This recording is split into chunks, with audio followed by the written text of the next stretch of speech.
and we're going to call this our Northern Harrison County tour. Behind me, you see one of the few remaining iron bridges in the area. When I was a kid, there were iron bridges everywhere, but now this is one of the few that is still open to traffic, so I have to watch out for cars while I'm standing here. This is known as the Tauton Ford Bridge. Hayti, spelled Haiti, also known as Hayti Holler. It's located 2.5 miles south of Fredericksburg. I'm standing in the Hayti Cemetery, also known as the Elliott Cemetery. Blue River Township School number 6 was known as Hayti School. Some interesting stories connected with Hayti School are part of Blue River Township's rich history. One of them is a story about a boy who lost a leg as a child. The leg was buried in the cemetery near the school. The children raised many questions concerning this, and one adult raised this question about Resurrection Day. Would the leg rise to join the body? No definitive answer was provided. Another story is of a more serious nature. Professor Alvin C. Payne of Indiana State Teachers College, located in Terre Haute, Indiana, was compiling historical data concerning education and learning at the Hayti School. He came and visited in the Adams home, known as Lodel, to find out information about this school. He learned that Leander Clay Adams, his son David Franklin Adams, and 3 of his children, Jim and Frank Adams and Annabelle Lee Adams Applegate, had all taught at Hayti School. Professor Payne took a picture of this family group of teachers in front of the one-room Hayti School.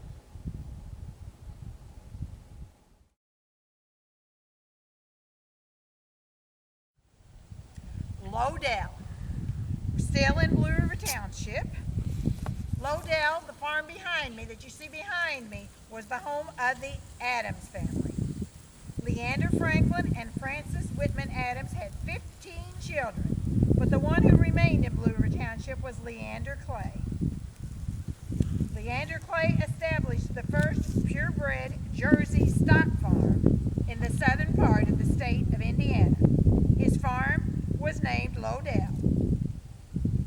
He was the superintendent of the road that ran from DePaul to Lodel. This road was completed to Hancock Chapel, Fredericksburg, and across Tauton Ford to Milltown and Hardinsburg.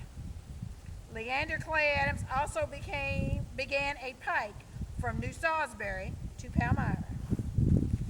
His son, David Franklin, continued with the Jersey stock farm and had cattle imported from the Isle of Jersey to improve the cattle herd.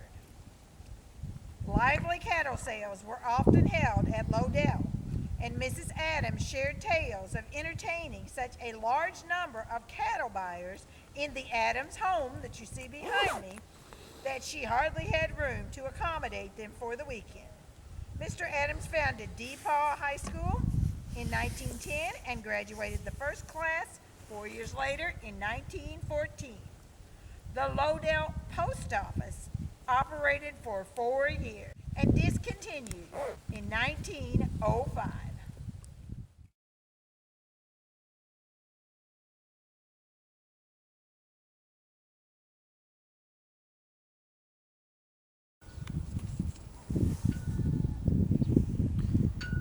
Hancock, also known as Davidson and Hancock's Chapel.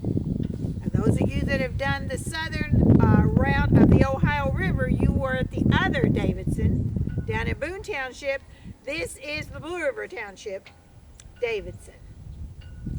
Hancock's namesake, John Hancock, and his wife and children moved to Blue River Township from their Nashville, Tennessee plantation in 1819.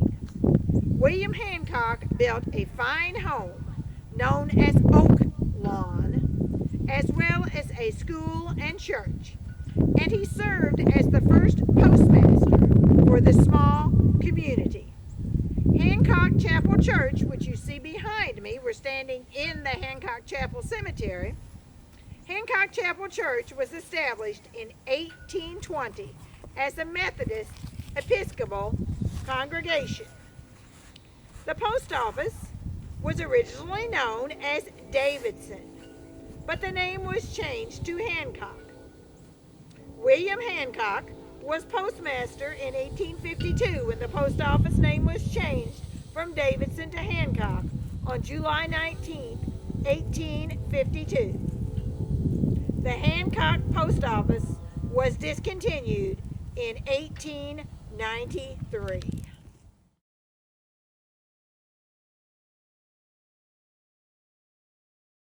And we're continuing our northern Harrison County tour with another stop in central Barren in Morgan Township. Central Barren was the home of Winnings, and I'm going to read you the entry about Winnings from the WPA. Central Barren's main industry is Winnings Slaughter and Packing House. A.E. Winning buys and slaughters all kinds of domestic animals used for meats. This is the only packing plant in the county and employs about 60 men and women. There is a general store operated by Russell Hahn and a Methodist church. The people of this place earn a living by working in the slaughterhouses here. Central Barren's population in that time that the WPA was written in the late 1930s was about 35. A post office was established in Central Barren on June 7, 1890 and closed on May 15, 1905.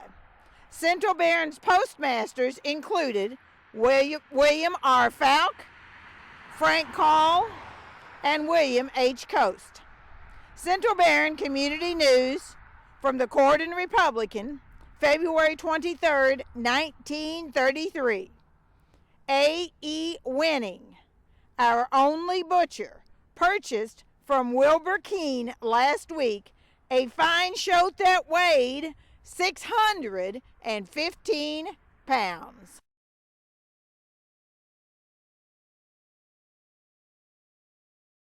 Bradford, still in Morgan Township.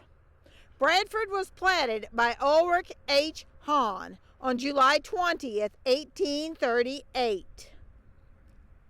In addition to farming, early businesses included boot and shoemakers, coopers, blacksmiths, and wagon makers. Today, Bradford is home to St. Michael's Catholic Church and a long-running relationship with farming, especially the popcorn industry that you can see pictured behind me, possibly even hear that. The Bradford Post Office opened in 1844. Ulrich Hahn, who had laid out the town, became the first postmaster when a post office was established on February 13, 1844. Members of the Rocky family served as postmasters of Bradford for over 50 years. I'm going to read you a Bradford news item from the New Haven Register, August 10th, 1900. Bumblebees attack funeral. Louisville, August 10th. As the hearse containing the body of James Bracken, formerly of New Albany, was driven into the rural cemetery near Bradford, Harrison County, Indiana, one of the horses attached to it trod on a huge nest of bumblebees. For a minute, there was a lively time. The angry bees swarmed from the nest and attacked everything and everybody in sight.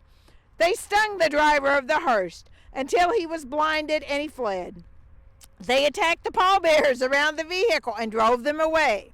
The widow and the mourners in the carriage following were also victims of the insect's activity. The attending minister was stung by 2 of the bees, and many of the attending friends were promptly driven from the enclosure. The horses attached to the hearse were the first to feel the vengeance of the bees and were stung so badly that they ran away, but were caught just as the hearse and coffin were about to be overturned. After a vigorous fight that lasted a half hour, the bees were driven away and the funeral proceeded.